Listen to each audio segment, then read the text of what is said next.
Welcome to the podcast with your favorite cash flow guys, Mike and Blaine. Giving you the best advice while having a beer. When you're running a business, there are problems every day. Let Mike and Blaine help you out and guide your way. Cheers to the good times with Mike and Blaine for business, beer, and BS. Hey, it's episode 164. This is Mike and Blaine. I'm Mike Mylan, also known as Cashflow Mike. That is my friend, my partner, the CEO and founder of Drive Run, the best cash flow forecasting software on the planet. Blaine Birch, what's up, man? Good start. We're off to a racing start. I kind of like watching our little intro video, not just hearing it now, because I kind of get mesmerized watching it. I know I have to probably update it, but it is kind of fun to watch the video. So, dude, you take the what the hell is that thing called? The theme, the theme song. Yeah, you take the theme song and the video. We've elevated. We've really moved this thing up, and the theme song is everlasting. It's like an evergreen song that we probably won't have to change.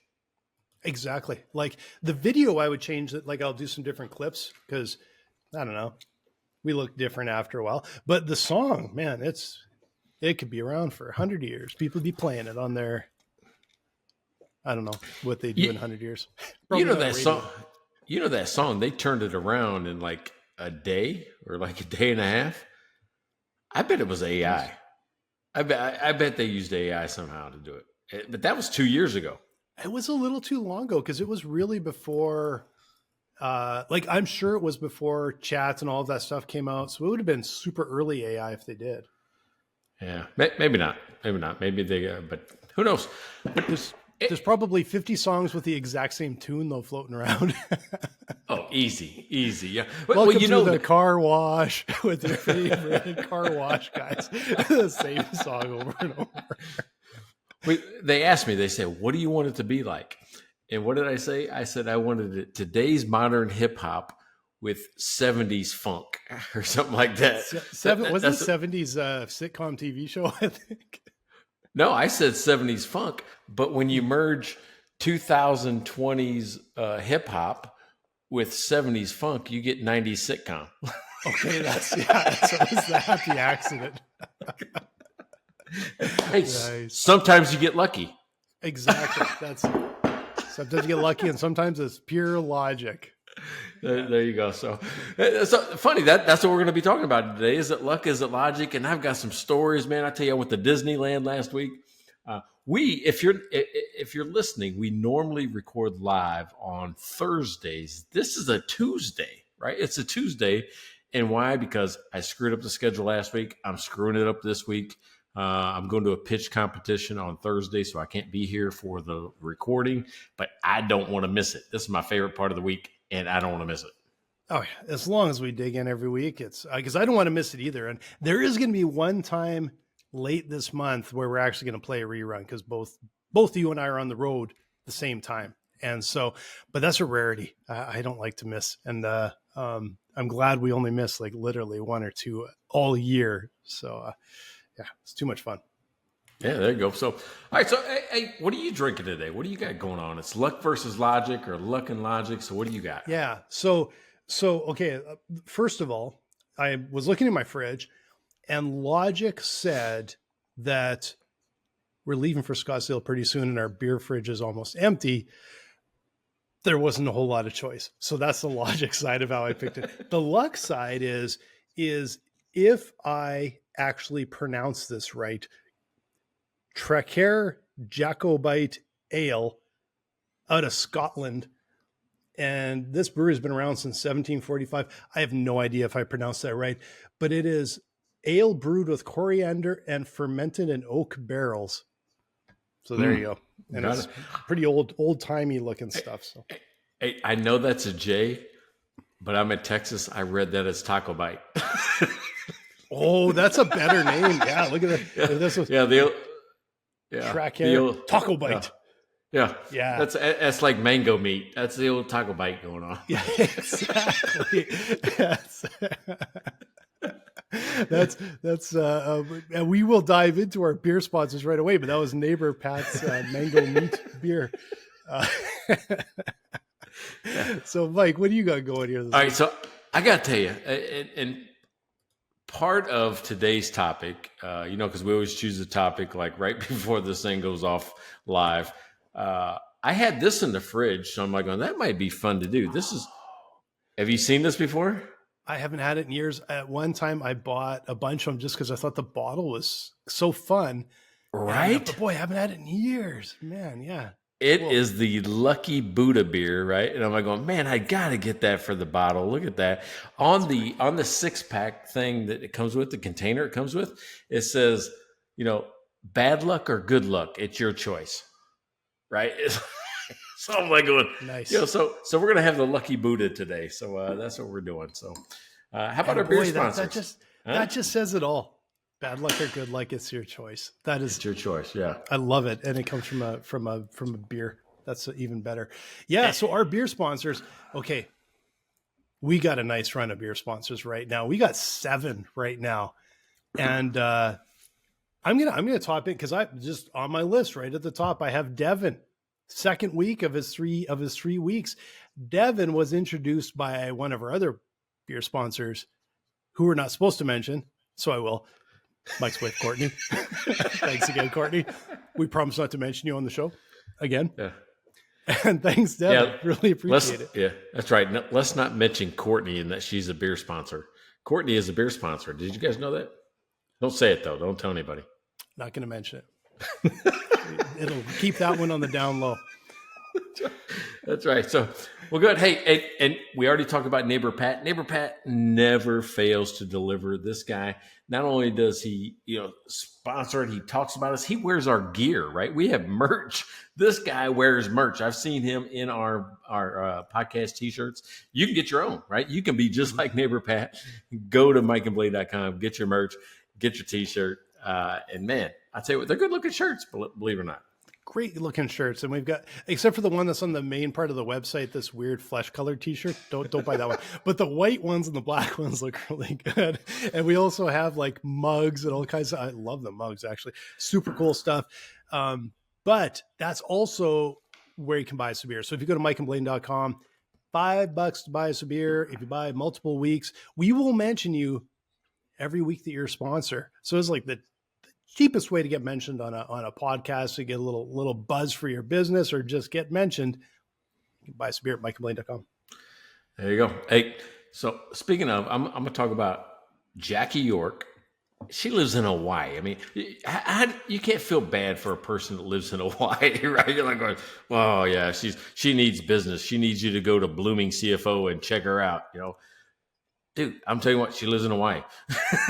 So she's pretty good at this flower stuff, by the way. She runs, if you got a landscaping business, if you got a cannabis business, man, she can do accounting for that. And believe it or not, this is what I found out, Blaine, that cannabis accounting is tough. It's tough. There's all kinds of regulations you have to go to, so don't get in trouble. I know this is a thing that's kind of a gray area crossover thing. You don't want to get in trouble. Get Jackie York involved with your business today. Yeah, absolutely. And on the same path, talking about CPAs that can help you with your business, Larry Weinstein in Houston.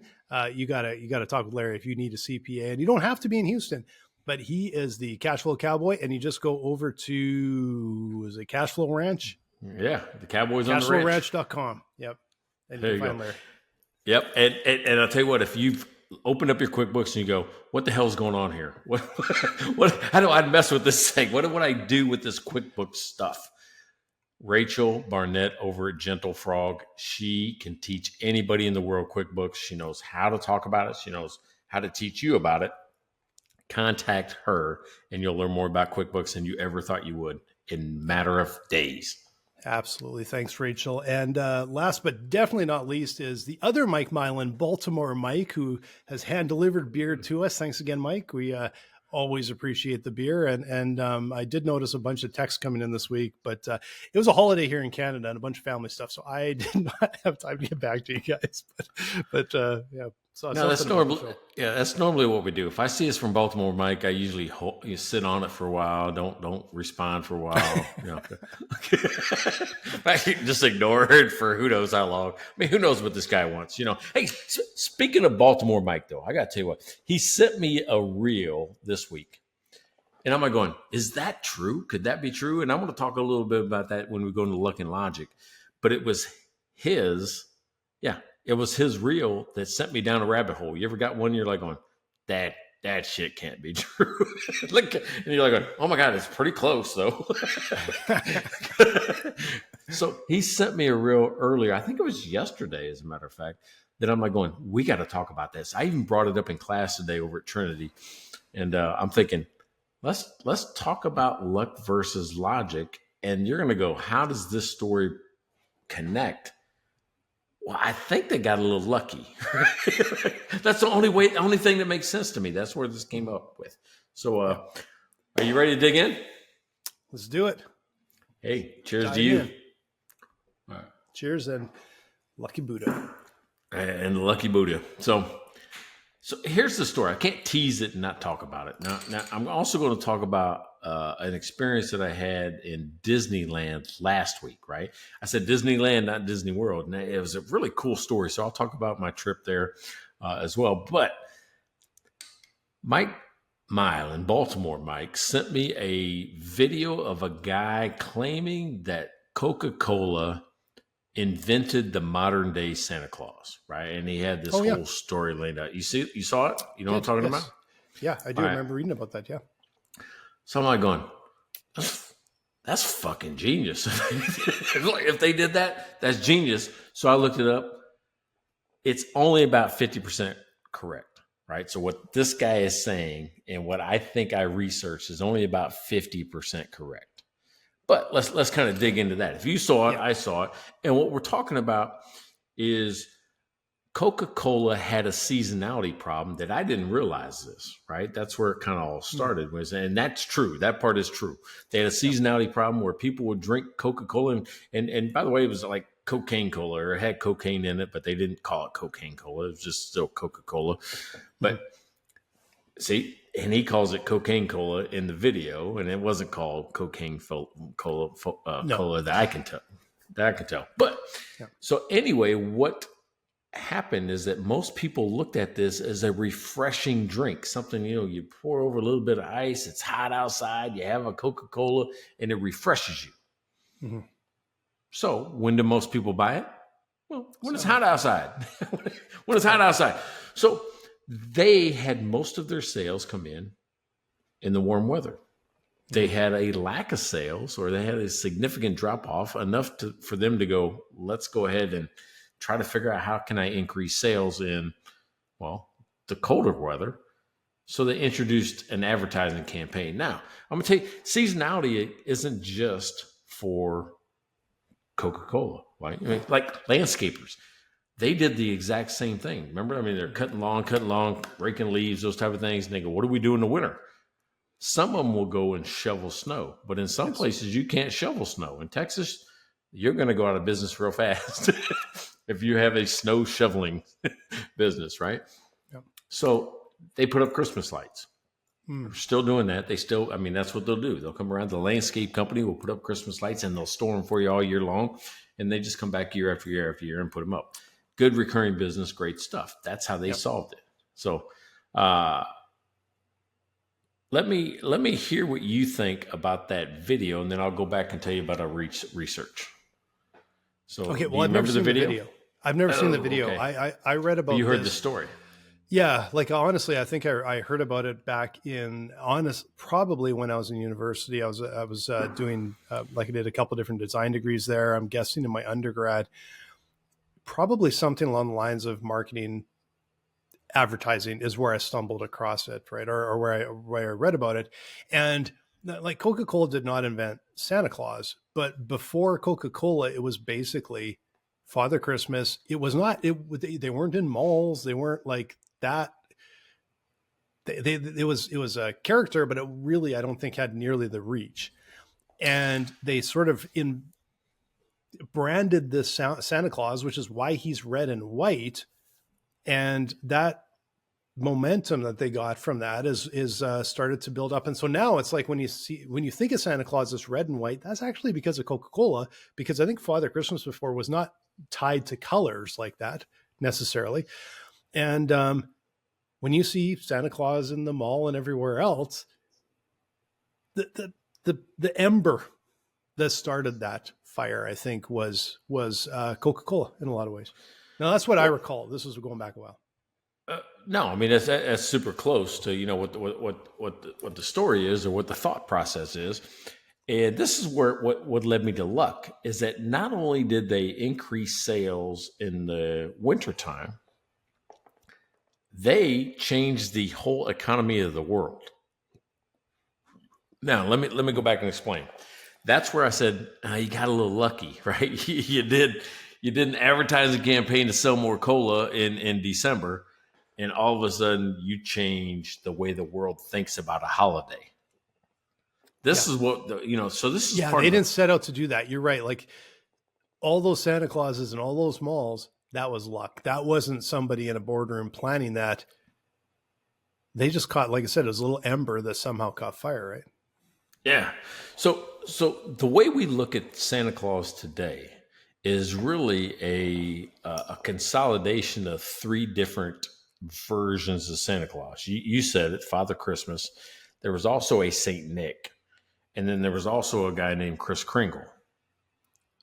Oh, I thought they were all the same name for different names for the same person. I didn't realize that. Okay, three different people with three different characteristics. That what they did. One had a giving spirit. The other one, forget Father Christmas. Wasn't he putting stuff in shoes or putting shoes out for kids at the doors? Something like that. Wasn't that what Father Christmas was? Sounds vaguely familiar. Yeah. Well, and I don't remember them all, but they all had distinct characteristics. And well before Coca-Cola in 1930s, this happened in 1930s. So well before that, these three people existed, but in browns and then, just regular clothing, as whatever they were in the 14, 15, 1600s, all the way through. I think it was Kris Kringle. It might have been another one. The guy says in the video, and I think he's right. The third one was a thief, but he was a chimney sweep, right? So he had the ability to kind of dislocate his shoulders or something like that. That's why he was a chimney sweep, and he could clean chimneys and go down a chimney, but he wasn't leaving shit. He was taking shit. Okay, I didn't know that. Okay. So he was actually robbing you. But he could fit up and down a chimney, so you got robbed, but you had a clean chimney. Yeah. Now you bribe him with cookies. That's right. That's maybe where all this comes from, right? So this modern day Santa Claus, all of those ones that we're talking about, Father Christmas, Saint Nick, and all that, they were all kind of slender characters. There's not a lot of fat characters, in the olden age. Yeah. They were all slender characters. So what Coca-Cola did is to say, hey, listen, we need to sell more. We're going to attach ourselves to Christmas. Now, prior to 1930, Christmas wasn't a big deal. Wasn't, right? This guy says it right. And if you go back and look, you're like, oh, that makes a lot of sense. Yeah. That Christians weren't as impressed with the birth of Christ as they were the death of Christ, where he was resurrected. So think about that. They're like, hey, of course he's born. But the dude died and came back. So Easter was actually the one that was the biggest holiday all prior in the 1800s. I mean, all before. Christmas was still there. You still celebrated, but it wasn't about a massive amount of consumerism, of spending, of buying and going out and, actually, buying like we do today, right? I mean, if you look at any of the old images, they didn't have like gifts, crazy amounts like I've seen, in modern times today. Mm-hmm. They have a moderate or a mediocre tree, just a modest tree with a couple little things, maybe a stocking. That was it. Today, it's about the consumerism. So that's the change in the whole economy is from that. So what they did was they took the red and the white because that was the brand colors. Mm-hmm. They also changed the shape from slender to a more robust because it's more jolly. It's more approachable. It's more friendly. It also probably connects with, this is what happens if you drink a lot of Coca-Cola. You can be jolly. Yeah. So, and then they added some pink to the cheeks. They also, these folks in the olden photos were younger. They aged him as well. Why? To put more white in the picture, the red versus the white image. Oh, so they actually aged Santa Claus to be like that. And then, of course, all the other stories developed around that. Well, that's what got me going. It was an advertising campaign where Santa Claus basically says, hey, hats off to these guys. You know, they're doing it right. And I always pause for a refreshing Coca-Cola. And it had Santa Claus with a Coke in his hand. That's why you see over the last 100 years, there's always a campaign around Santa Claus because they're trying to sell more Coca-Cola. It's not just for hot weather. You can drink it around Christmas too, right? So, and I've got a different part of that, and I've been talking a lot, but how much of that do you think is BS? The beer. Yeah. Well, I don't think I think not a whole lot. Like really, they took an idea and they put a lot of money behind it, and they got into people's psyche. And then there was obviously a lot of luck, and there probably was a lot of timing and a bunch of things that came together and made this explosion basically happen. Because I suppose it probably wasn't just like, would Christmas still be what it is in 1929 or whatever if there was no Coca-Cola and Santa Claus? Well, probably not. Like I expect there probably was a little bit of interest or momentum, but this is what really lit it up, like, and gave it personality and story, right? Well, right at that point in time, 1930, you got to remember that's at the very front end of the Great Depression too. And Coke for a nickel is like a luxury. I mean, if you think about it, yeah, it's a luxury, but it's when you're like, oh, that's a kind of a splurge I can have. It's like a little luxury treat. Yeah, it's an affordable luxury. So it's one of those things where the Christmas we know today didn't just happen on the 30th, but 1930, but that's when Coca-Cola decided to do it. Yeah. Yeah. It's a really great story. And I think there was an awful lot of luck. And when we talk about luck, how much of that was luck, like they hit the note right? And how much of luck is timing? How much of luck is, there's a bunch of things that kind of come together. It's like a little spider web. They all sort of come together for some reason, because I don't think it could do it just completely isolated. They put a picture up of Santa Claus on a billboard, their version of Santa Claus, and somehow the world goes bonkers. There had to be more to it than that, right? Well, yeah, but it wasn't immediate bonkers. It was like those guys in the boardroom probably said, hey, we sold more Coke. They didn't see what was going to happen. Most of those folks are gone. It was the 70s and 80s and all that changed. But what happened over the 50s and 60s, I mean, think about the movie The Christmas Story. All of a sudden, Christmas in that, and they're talking about the 50s, I think, then. So in the 50s, now Christmas is becoming more and more part of our culture. It's becoming a bigger part of spending, where people now have window displays about toys and gifts and those type of things.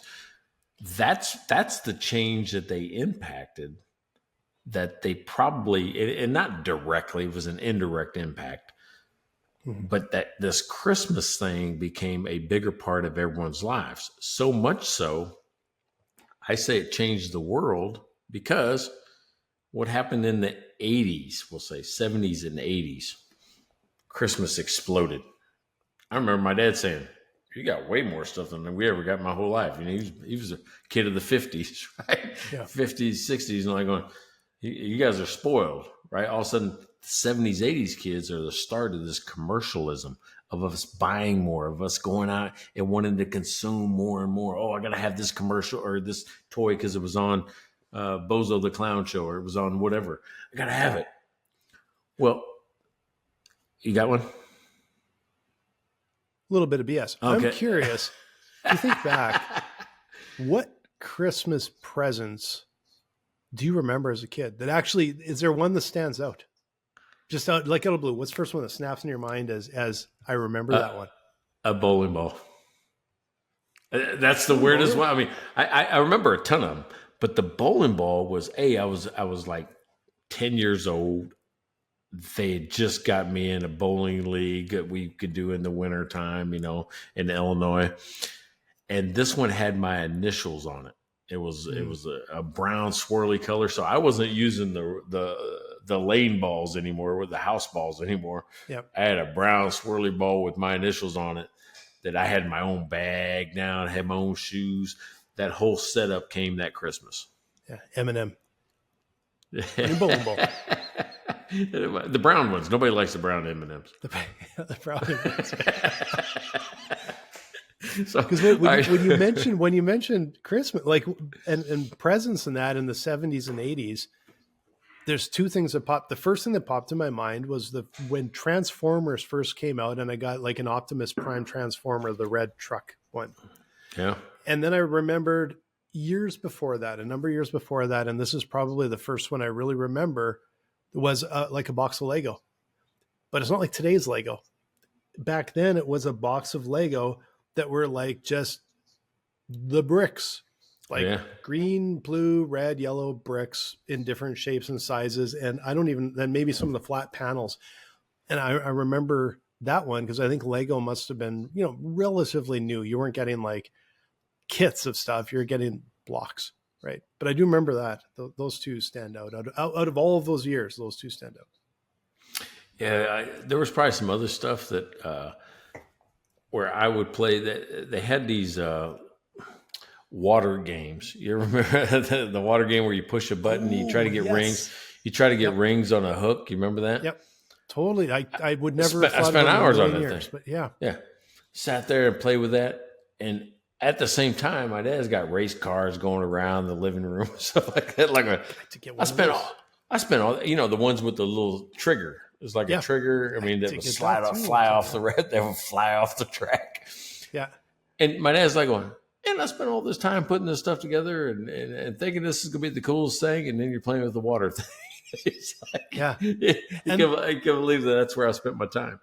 And I would never have even remembered that water thing. But as soon as you say it, not only can I picture it, I can even feel when you push the button, and it kind of pushes the rings up. Yeah. All right. What was that, luck or logic? Think about the whole game. The whole game. Yeah. Like, I never shook it though, because I thought that was cheating. So, if you shook it, like you're trying to get it that way. So I tried to get it with just the push the button. Yeah. Now, anyway, off a little bit of BS here in our. All right. So here's the change, I think, to the world. In the late 80s, early 90s, more so in the 2000s, other religions started to get into the December celebration mode because Christmas dominated for like 20 years straight, just dominated, right? Matter of fact, I had friends that were Jewish that would tell their parents, I want a Christmas tree. How come we don't get presents? I mean, I feel bad for them. I don't know. That's just what we do. That's what you do. Yeah. So all of a sudden, other religions started to promote their holiday during that time a little bit more and created a great way to diversify and expand out because they didn't want one religion to dominate theirs. So they say, we do stuff during December too. We just didn't make it commercialized like you have. But that's why you got Kwanzaa and Hanukkah and, all these other ones now that we know and aware of. In the 80s, I wasn't aware of any of those. Now I am. So, it was very, I think it exploded on the world stage. And that's where I think the biggest connection to Coke modernizing Santa led to an economic change in the world. Yeah. And think of yourself as a business owner. That's luck. You don't like all of a sudden it's like that's luck. Your sales, like you said, it's more of a commercialism type thing. So it's not that maybe people bought more in December. they likely just bought more outright, and a lot of it was in December. And you have actually a sales bump into December that you can start to rely on every year, right? Yeah. Hey, you know when you can't have luck? It's when you're trying to manage your cash flow, right? We can't leave that to chance. We can't leave that to luck. You have to be able to see what's in front of you and make those critical decisions at the right time to put cash in your pocket and make sure you're never, never in a position where you can't pay your bills. How would you do that over at Dry Run? Well, you got to use Dry Run. That's how you do it. And I will tell you that then there's a lot of finance teams out there, CFOs they're buried in spreadsheets, and they're buried in spreadsheets every week. And when you have multiple people on your team buried in spreadsheets every week, the numbers start to pile up, but so does the annoyance. And by the time it gets to the management team, it's late week and you're trying to make critical decisions for your business, right? So come and talk with us at Dry Run. If you are doing cash flow in a spreadsheet, whether it's your business and you're just doing your own cash flow every week and trying to keep track of that ARAP and who owes you what and what's late, or if you're a bit of a bigger business and you got multiple people involved, that's when we can really pick up the slack for you. So come and visit us at dryrun.com. We will save you a ton of time and also give you something that management can understand and they'll love, because it helps point the direction for the business. Hey, I'll tell you what, I can't say enough good things about Dry Run. If you're not using it, if you're the type of person who's out there and you have a complex situation and you just want better insight into what's happening with cash in your organization, get in contact Dry Run today. So, thank you, Mike. Appreciate it. Yeah, you know, that's what I'm here for. All right, so King of segues. Hey, one of my better ones. If you go back 164 times, that's probably one of my better ones. That was a nice one. That was a good one. I may have to cut that piece out and use it. That was great. Yeah. It's one of those things where if a guy just sticks to his knitting, he can really nail it. Yeah. It's better than last week. Moderately better than last week. Yeah, there we go. So I know you're going to try to stick the other one in somewhere. So you're probably going to force it and it won't feel right. There you go. Yeah, we'll see. We'll see. I think the standard has to be a little bit higher than what we've pulled off the last few weeks. So we have talked a lot about, well, like an example of like how Coca-Cola, like how this sort of caught fire and went on its own. But what have you experienced in your business life, business world, that was luck versus logic? Like, where did luck, because that logic you can kind of read a little bit more, but the luck or the luck side, where did you see that in your business? Drive some growth, drive some energy, do something for your business that you were a little surprised at. Well, I'll tell you, gotta remember back in the 1900s when I left the Highway Patrol, I started a janitorial company. I was being a janitor. That was kind of capped. It seems like I couldn't grow as fast, as far, as much as I wanted because every contract I had to buy equipment. I had to hire people. There was always something where it was slow growth. And we grew pretty fast. We grew to almost $3 million in 3 years there. But that wasn't what we were trying to do because it was just hard work. It was 7 days a week. You were always wrong. I don't know if you noticed this or not, but janitors are always wrong. You miss a cobweb, you miss it. Nobody says, "Oh my God, this place looks great. Janitor's doing great." They always say, "My pen's missing. Somebody took candy out of my bowl." So I'm not kidding. I mean, you got to remember, at that point in time, I came as a state trooper. Am I going, you guys really complain about this? Like that cobweb bothered you or that piece of paper bothered you that they missed it or whatever it was. They didn't pull it out of the can or it was tucked behind a desk and they didn't see it because they only vacuum once a week, not every day. It's one of those things. I couldn't believe the pettiness of how people would beat up on janitors. And that really sits with me on how I talk to people today, because I was talked to that way. Mm-hmm. The luck came in when I had one of my janitorial clients go, "Hey, I'm leaving." He was the general manager of a cable television, right? Where it's like an AT&T store where you bought your cable subscriptions. Back then, you couldn't just do it over the internet. You had to go into a place or call a place and come out and talk to you.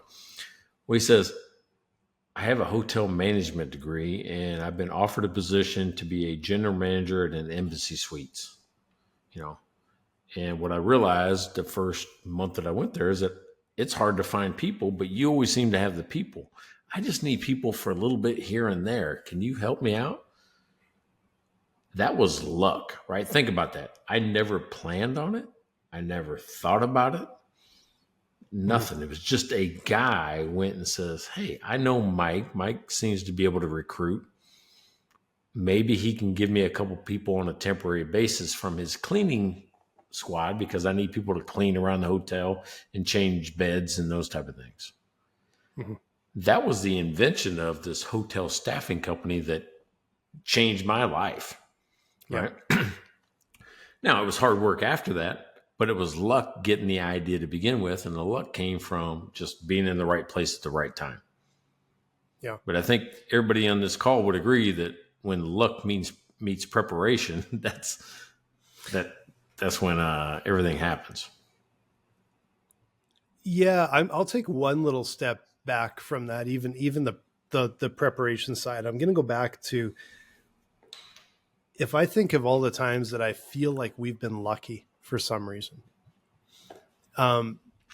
Now there were times where there was that preparation, like we suddenly would land a client that we weren't expecting, and it really would move you forward. And they found us sometimes, right? But if I really think of the times that I feel luck was involved, almost every time it's exactly what you said. It's a relationship. That seems to breed luck. When you get referrals and you see an opportunity and you hear about a job and you hear about this thing and you get this da-da-da. So many times it's actually, it's through a person. It's not just like flipping a coin. It's a person. It's a relationship with somebody. And it feels lucky, but when you look and go, yeah, but you know what?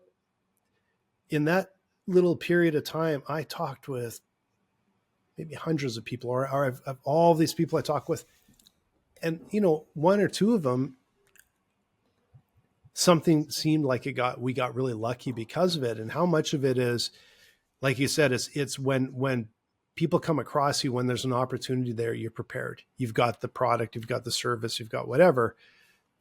But boy, it's amazing how much luck you get when you cultivate relationships. Well, over a Finnegraph, I've told you how I got lucky with that. I don't know how many times.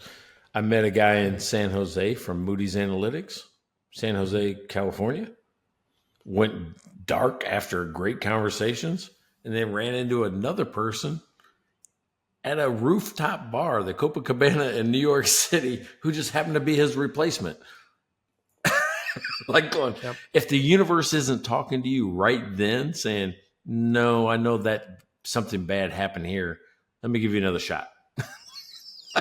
Yep. If the universe didn't talk to you then, I don't know. There's nothing I could have done to prepare for those two meetings.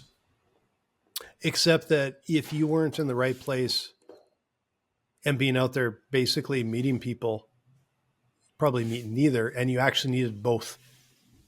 We needed both. Yeah, we needed both. And I've had experiences like that where, some of our biggest clients during my creative agency days,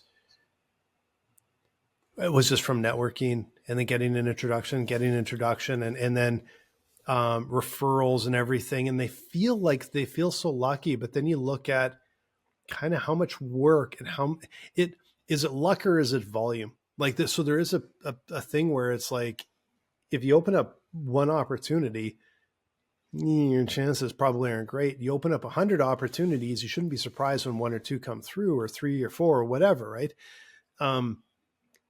So there is a point where it's like you make your own luck by being in the, like you said, the right place at the right time in front of the right people.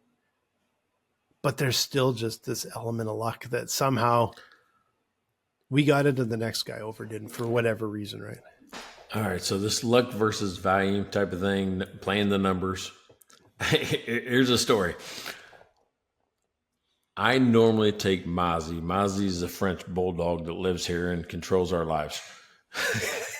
So I normally take him out back because he's got plenty of yard. He does his business and all those type of things. But at night before he goes to bed, I'll take him out front because there's nobody out there, no cars. And I'll just take him out there and give him a new sense of freedom, right? And I got him trained where he won't go too far left, too far right, those type of things. Courtney hates it. Hates it. I take him out front. Like on one of these days, you're going to regret taking him out there. One of these days. So here's what happened. You got to remember that's on my mind. Like, oh man, something bad's going to happen. Like I'm going to let him out. He's going to run out there. Something bad's going to happen. And who knows? Raccoons sitting out there. Who knows what's going to happen? So 2 nights ago, I don't take him out front. I'm like going, Courtney said don't take him out front because something bad is going to happen. I take him out back. So when I take him out back, I'm coming down the steps towards the pool. He's already down in the yard, and I see him dart across the yard. I say, oh, what is it? And all of a sudden, I see a black shadow across the back fence. And it's gone. I don't see it climb up the fence. I don't see it climb up a tree. It's just gone because now because I've been at Disney, I didn't see the holes, the tunnels underneath these fences. This thing had been coming in and out while we were gone. What's that? So I'm sitting up there. He comes back. I mean, it happened like that fast. I'm probably 50 feet away from him. He's acting weird out in the yard. Rolling on his back, rubbing his face on the grass, those type of things. Just keeps over and over. I've never seen him act like this before.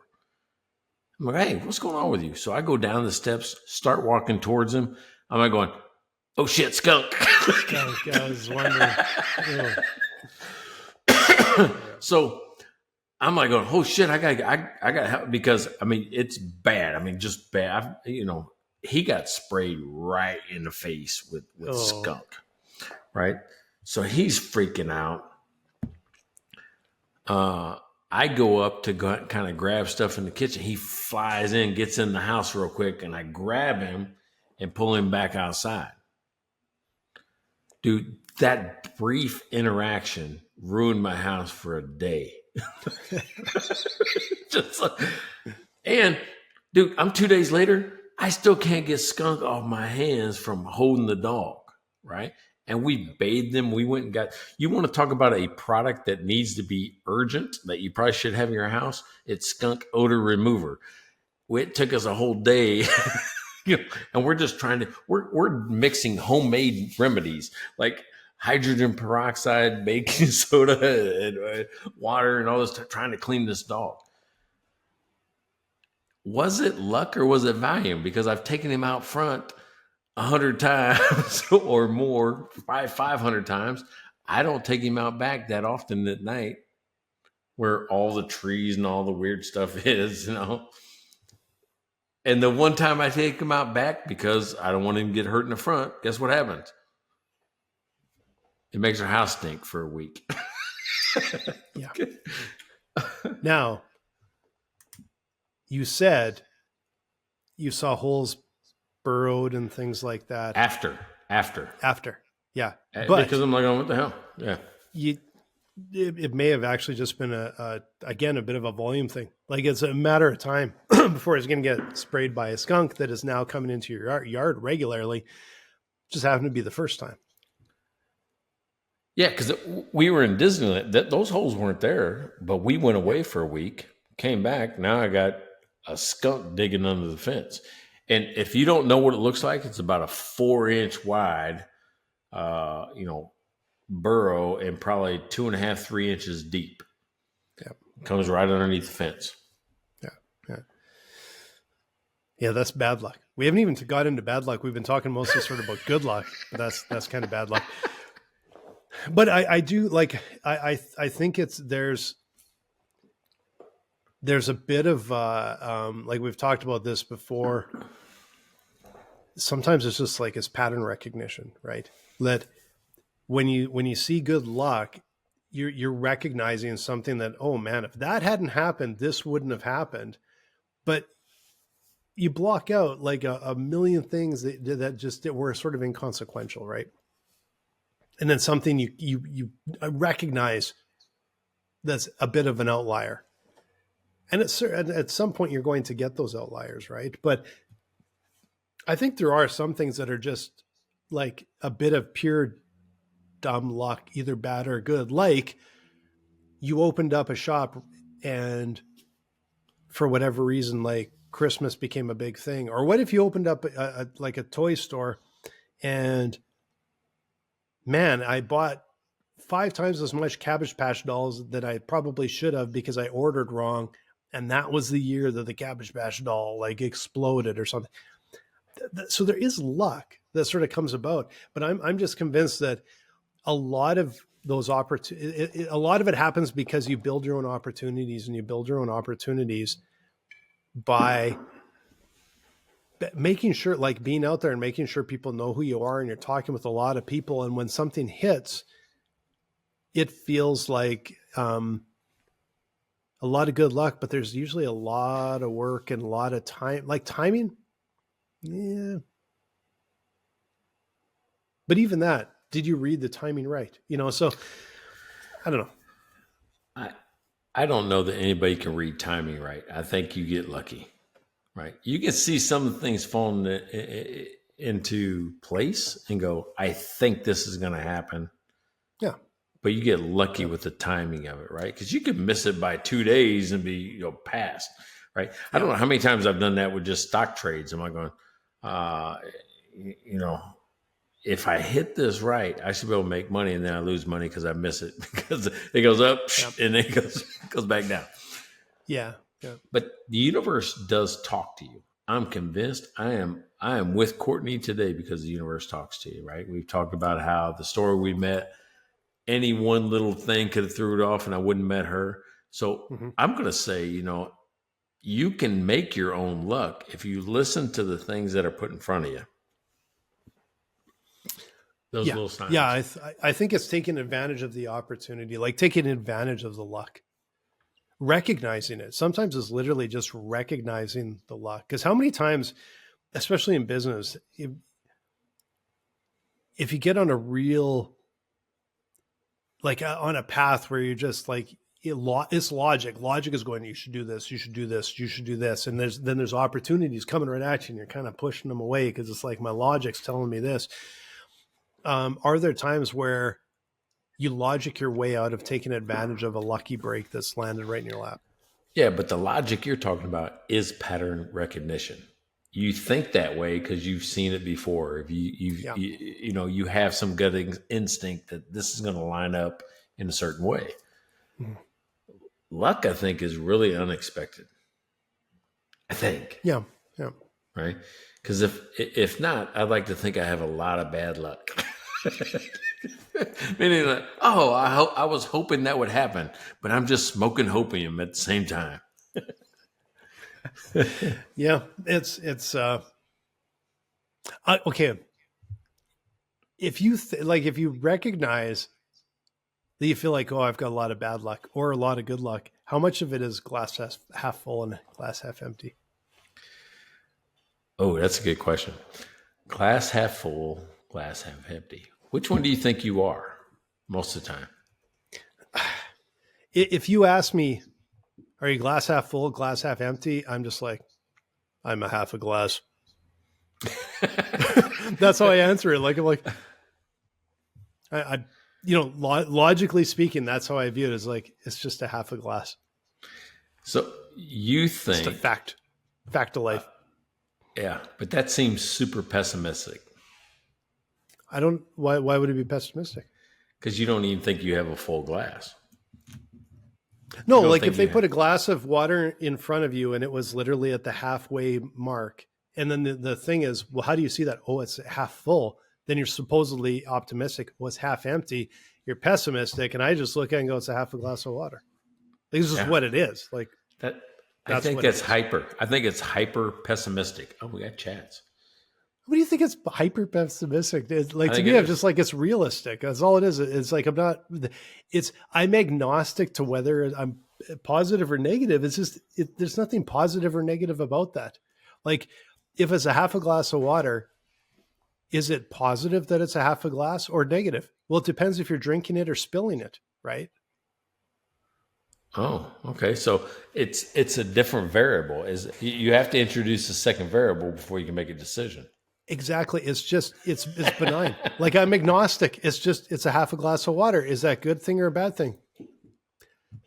Depends on other factors that we have not yet seen. So I don't know. That's how I picture it. I guess I'm a bit of a realist, maybe. I don't know. How would you buy a new jean jacket? It's just a jean jacket until you do what? Till I do what? Well, yeah, because the way you're talking about it, it's just a glass of water. It's just a half a glass of water until I need to spill it or I need to, what was the other thing? Spill it or drink it. Spill it or drink it. So, yeah. So how do you, using that same logic with a jean jacket like you got on now, the coolest one ever from Japan, how would you choose a jean jacket? There's a few of them on the wall. Well, yeah. Well, as my wife would put it, I researched the fun out of it. That's how I came up with this jacket. So I researched the living shit out of it. And then I didn't pick this off the wall. I ordered it from Japan. So that's, anyway, so there was very much, I think, a logic. Well, there's a logic based, but the final step is emotion, right? Like when you're buying something, like you buy an emotion. Okay, this is a good example. When I bought my last car, like I look at all, like I research the hell out of it. I look at all the specs and I look at all that kind of stuff. And a friend of mine last weekend was showing us their new car, and they said they bought it without test driving it or seeing it even. But I think they bought it on what they saw and the specs and everything else. And they're not like, they said, yeah, it's great, because they're not sort of they don't. He didn't say, he's like, I'm not a car guy, but that. So I do that, but that's the prereq stuff. Then the decision is all test drive, all of it. So I test drove everything. And then, so I'd done a bunch of logic work, right? But then when I got to the end and actually picked the cars, because my wife's like, yeah, I couldn't peel the smile up your face, right? Like it was an emotional purchase. Yeah.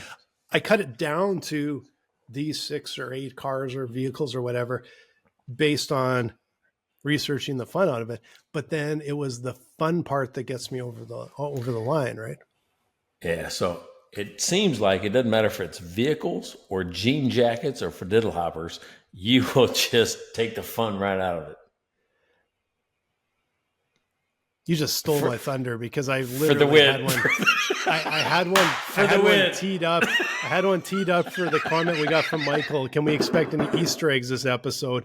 And I was about to tee up the old diddle hopper, and you beat me to it with one sentence early. Hey, is it luck or is it timing or is it logic? I could see where you were going. I could see it. I'm going, are we playing chess or checkers here? Like, because it seems like it's checkers at this point in time. Something tells me we're not playing a lot of chess on this show. So, hey, one of my favorite things is that Baltimore Mike, like usual, throws a wrench in everything and wants to chat with us in the last 3 minutes of the show. He wants to know if there's any Easter eggs in this episode. You have to go back and watch. Might be. Because we talked a lot about Baltimore Mike right up front. Yeah, so.